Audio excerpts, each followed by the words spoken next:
Bismillahirrahmanirrahim. Assalamualaikum warahmatullahi ta'ala wabarakatuh. Alhamdulillahirabbil alamin wa bihi nasta'inu ala umurid dunya waddin. Wassalatu wassalamu ala asyrafil anbiya'i wal mursalin wa ala alihi wa sahbihi ajma'in. Rabbi syrah li sadri wa yassir li amri wahlul 'uqdatam min lisani yafqahu qawli. Alhamdulillahirabbil alamin. Kita sudah memasuki bulan Dzulhijjah, yang mana bulan Dzulhijjah ini ada event besar bagi umat muslim. Apa eventnya? Yaitu Idul Adha. Apa itu? Biasanya kalau Idul Adha itu identik dengan kurban. Apa itu kurban? Kurban yang dimaksud adalah, kalau kurban secara bahasa adalah qoroba. Apa itu qoroba? Artinya mendekat, dekat. Itu kurban secara bahasa. Kalau kurban secara istilah yang biasa kita temui kurban, tapi secara istilah apa? Al-udhiyah. Apa itu udhiyah? Al-udhiyah huwa Al-udhiyah hiya ismun lima yudbahu minan na'ami yauma idin nahri wa ayyamit tasyriki taqarruban ilallahi ta'ala. Udhiyah yang berarti hewan sembelihan, seperti apa? Unta, domba, kambing kacang itu biasanya, dan sapi. Ini hewan-hewan ini yang disembelih pada hari raya Idul Adha. Ini yang baru, ini dinamakan udhiyah, yang disembelih pada Yaumun Nahar. Hari Idul Adha-nya itu sendiri 10 Dzulhijjah, dan hari tasyrik. Hari tasyrik adalah 11, 12, 13. Lah udhiyah ini sendiri harus berupa hewan, harus berupa penyembelihan. Kalau seumpama ada orang, salah satu orang dia kurban tapi cuma uang tok.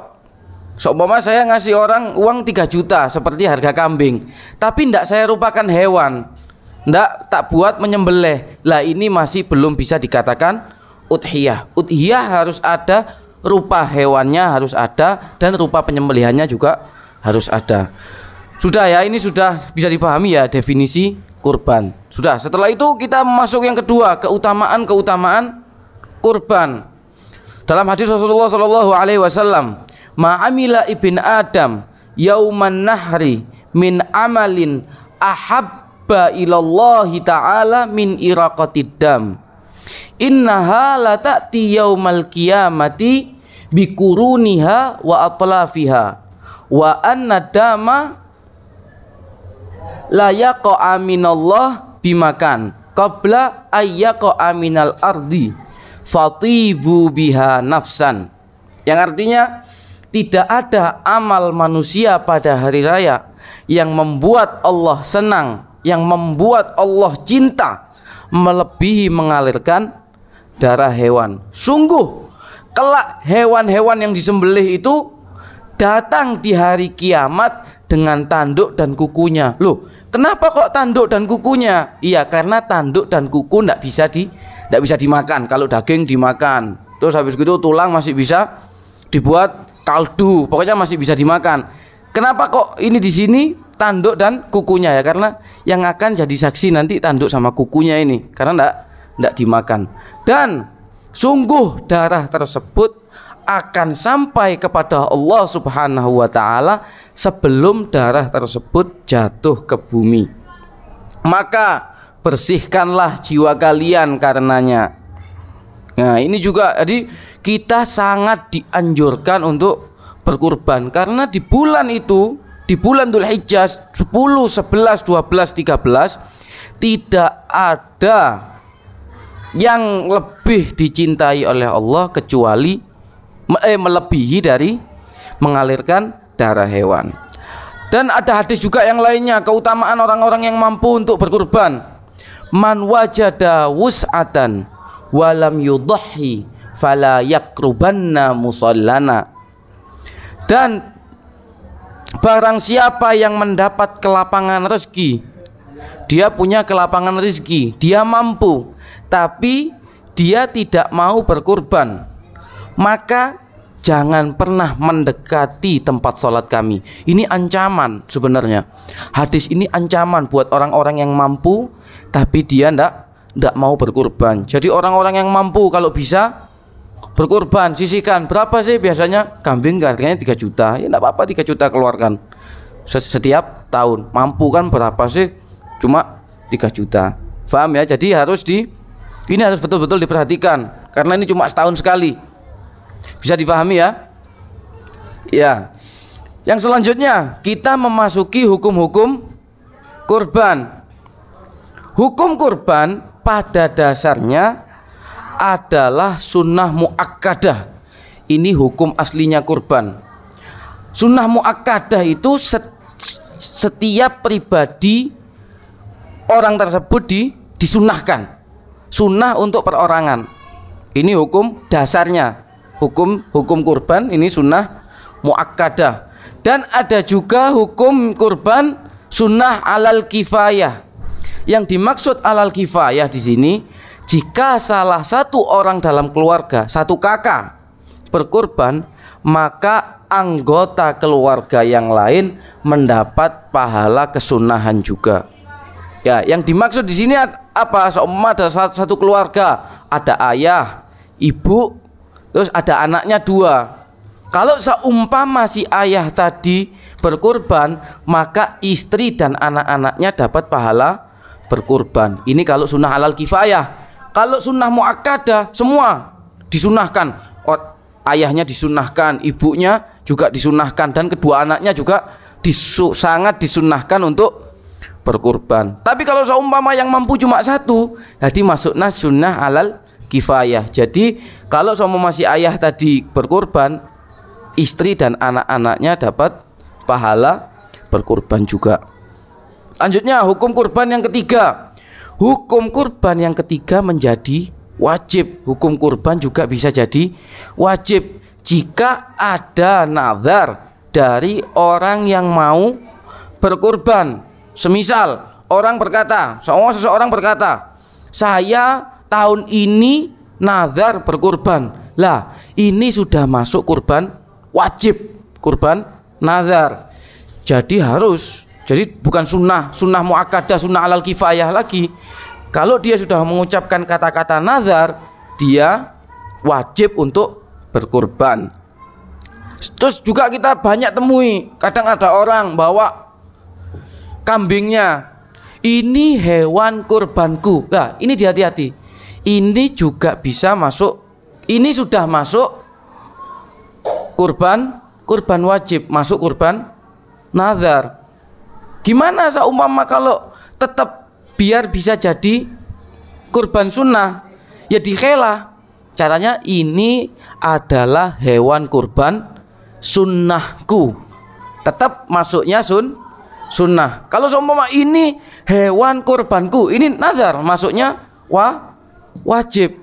Kalau seumpama ini hewan kurban sunnahku, hukumnya tetap sunnah. Paham ya?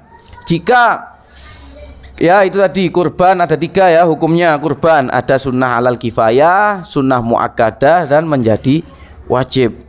Terus orang yang bernazar harus ganti kalau hewan kurbannya mati atau cacat secara mendadak.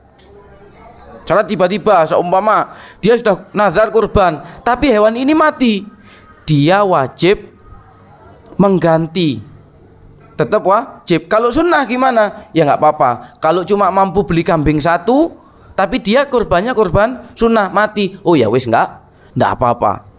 Tapi kalau nazar wajib ganti. Kalau itu seumpama hukum kurbannya hukum kurban wajib dia ganti kalau dia ada nazar. Terus kalau seumpama orang yang berkurban nazar, berkurban wajib, dia tidak diperbolehkan memakan daging kurbannya. Jadi dia tidak boleh makan daging kurbannya, semua harus dikasihkan fakir miskin. Dan dia tidak diperbolehkan untuk dijual. Jadi hewan kurban tadi, daging kurban nazar tadi tidak boleh dijual. Seumpama saya kurban nazar, tapi saya aku gak gelem rugi, saya tidak mau rugi, tak jual lagi. Daging kurban wajib saya itu tidak boleh. Meskipun sunnah juga nggak boleh jual. Nanti di pembahasan selanjutnya insya Allah ada. Sudah di bawah ada. Terus yang selanjutnya, ini bisa difahami ya hukum-hukum kurban.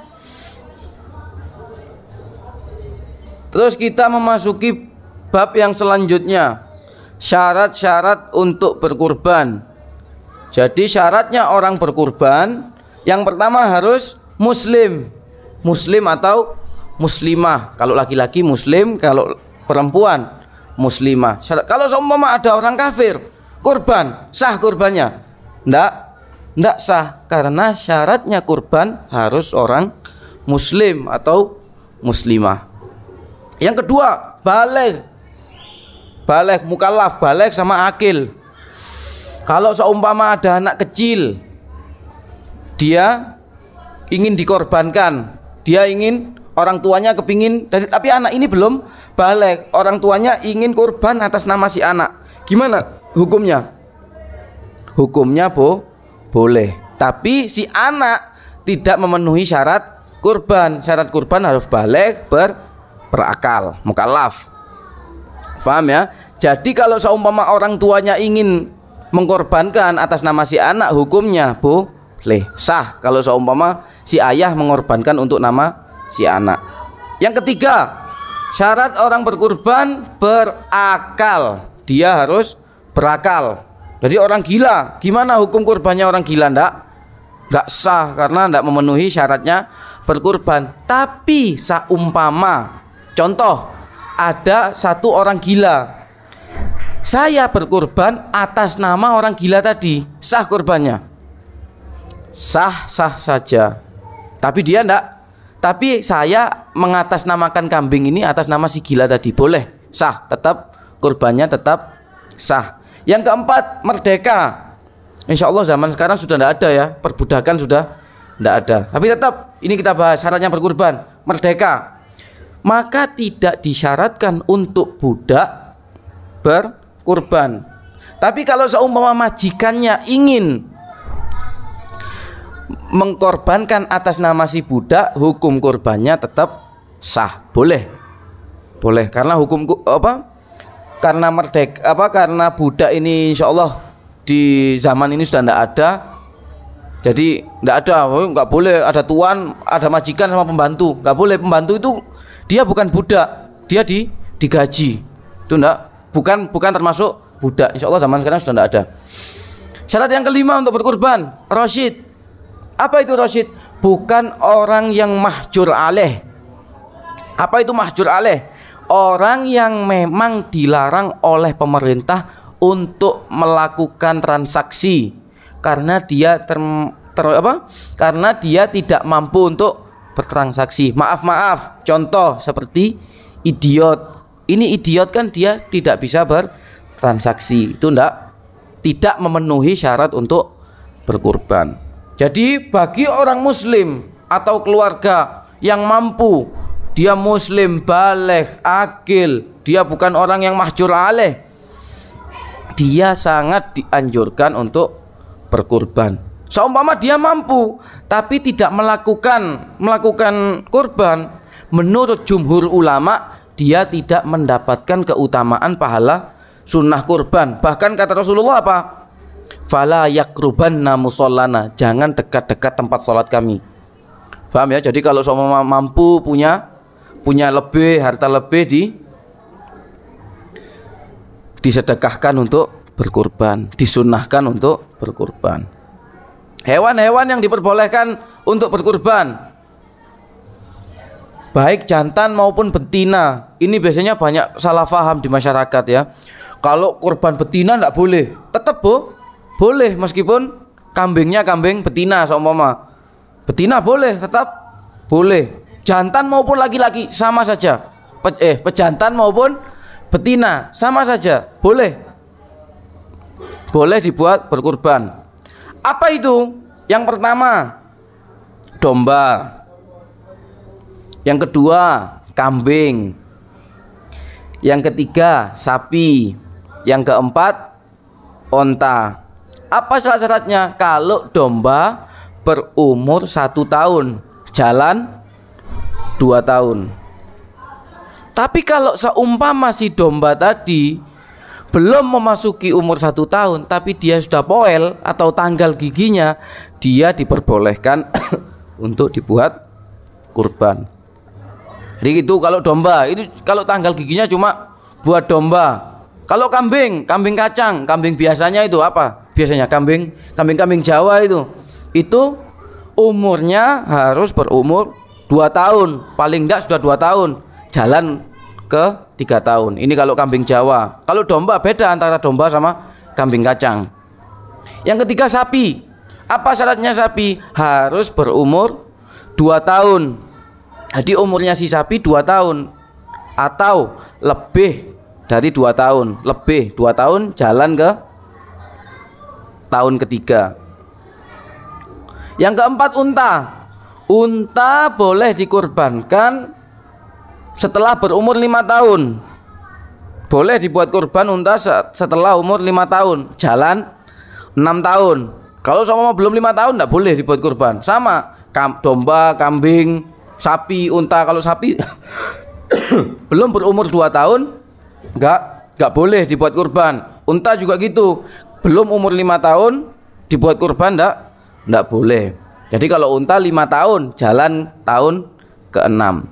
Sapi dan unta boleh dibuat kurban untuk 7 orang. Jadi satu sapi buat 7 orang. Si A, si B, si C, si D, si E, si F, si G. 7 orang boleh, sapi sama unta boleh untuk 7 orang. Tapi kalau kambing, satu kambing hanya boleh satu orang. Paham ya? Jadi satu kambing cuma onta sama sapi boleh buat 7 orang. Kalau kambing hanya boleh buat 1 orang. Tapi seumpama ada 1 orang kepingin kurban sapi, tapi dia cuma 1 orang tok wis, ndak mau 7 orang. Dia kepingin karena saking dia mampu beli sapi 1 orang, dia buat dia tok, boleh, sah. Sapi sama unta, satu sapi sama 1 onta. Dia kurban 1 sapi untuk 1 namanya tok. Seumpama saya kurban sapi. Berapa harganya sapi sekarang? 15 sampai 20 juta ya. 20 juta tak keluarkan buat beli sapi. Tapi atas nama saya tok.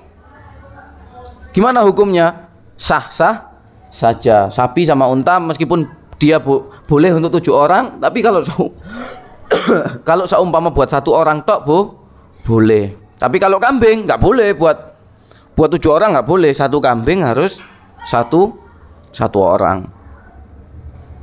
Paham ya? Ini hewan kurban. Terus gimana syarat-syaratnya hewan kurban tadi? Umurnya sudah.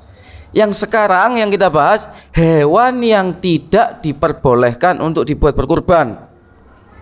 Yang pertama, buta atau buta sebelah matanya, yang sangat nampak kebutaannya. Sekiranya ini butanya ini, sekiranya kita siapkan makanan di depannya, dia goleki, dia masih nyari, nggak langsung ke tempat makan tadi nyari, tapi makanan tadi sudah di depannya. Ini kan buta. Lah ini nggak boleh dibuat kurban. Yang kedua, hewan yang nggak boleh dibuat berkurban, pincang yang sangat jelas pincangnya. Ini yang sangat jelas pincangnya seumpama, ini saya kasih gambaran. Dia berjalan sama satu kawanannya, seumpama sapi sama kawanan sapi, kambing sama kawanan kambing. Lah, dia tertinggal jauh dengan kawanan tadi karena kepincangannya tadi. Jadi dia pincang, jadi gerombolannya maju duluan, dia tertinggal jauh. Lah ini pincang yang sangat pincang. Nah, ini tidak boleh dibuat berkurban karena wis nampak itu wis jelas-jelas pincang. Yang ketiga, sakit yang sangat jelas sakitnya, yang sekiranya sakit tadi merubah fisik dan kesegaran dagingnya. Jadi tidak boleh kurban, hewan kurban itu sakit, nemen sakitnya enggak boleh. Kayak sekarang itu lagi marah itu apa? Sapi ya. Apa sakit apa sapi itu? PMK. Penyakit mulut dan kuku ya. Penyakit mulut. Itu kan sudah tampak gara-gara dia sakit itu kelemar. Nah, ini tidak boleh dibuat kurban. Paham ya? Karena dia sakit jelas, sakitnya itu dia jelas. Jadi disebabkan dia marit, disebabkan dia sakit, dia lemes, makan ndak nafsu, akhirnya nanti beberapa hari dia mati. Ya ini tidak boleh, ndak boleh dibuat berkurban. Selanjutnya yang keempat, teramat sangat kurus, sampai kurusnya itu tampak tulang sumsumnya. Ini tidak boleh.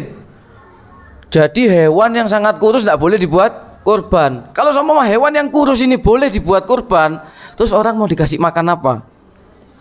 Mek kari apa boleh jadi wong Jawa itu kari apa? Belum mbek kulit tok. Lah ini ndak boleh. Ndak memenuhi syarat hewan kurban. Ini ndak boleh. Hewan terlalu kurus itu ndak boleh dibuat kurban. Apalagi sampai kelihatan tulang sumsumnya itu sudah ndak boleh. Terus apa yang mau dibagikan? Daging ndak ada. Paham ya? Sudah. Yang kelima, terpotong telinganya. Nah ini kalau telinganya terpotong ndak boleh dibuat berkurban. Yes, jelas terpotong telinganya ndak boleh dibuat kurban. Yang keenam, terpotong ekornya. Nah ini ndak boleh juga dibuat berkurban. Terpotong ekornya ya, bukan dari lahir dia ndak punya ekor. Terpotong ekornya. Nah itu ndak boleh dibuat kurban. Yang ketujuh, hilang tanduknya. Yang sekiranya hilangnya tanduk tersebut mengurangi daging, itu ndak boleh dibuat berkurban. Sudah ya, syarat-syaratnya hewan tadi sudah. Hewan-hewan yang dibuat kurban sudah. Terus yang selanjutnya, warna hewan yang paling afdol. Warna hewan yang paling afdol. Yang pertama warnanya putih. Yang kedua warnanya kuning. Jadi kalau seumpama ada kuning sama putih, mana yang lebih afdol? Warna putih. Karena yang paling afdol warna putih. Putih. Yang kedua warna kuning. Yang ketiga warna abu-abu. Yang keempat warna merah. Yang kelima belang hitam putih. Yang keenam warna hitam. Jadi warna hitam ini masuk warna terakhir keafdolan warna hewan. Paham ya? Jadi ini bisa gugur keafdolan ini tadi kalau seumpama ada hewan putih sama hewan hitam. Mana yang lebih afdol? Putih jelas. Tapi kalau seumpama ada hewan putih sama hewan warnanya hitam, tapi yang lebih gemuk hewan yang berwarna hitam, maka yang lebih afdol adalah yang paling gemuk. Meskipun warnanya hitam. Paham ya? Meskipun warnanya hitam tetap lebih afdol. Karena kalau gemuk dagingnya lebih banyak. Lebih maslahat untuk umat. Tapi kalau seumpama ada kambing warnanya putih sama warnanya hitam, warna kambingnya hitam sama putih, sama-sama gemuk, mana yang paling afdol? Yang paling afdol warna putih.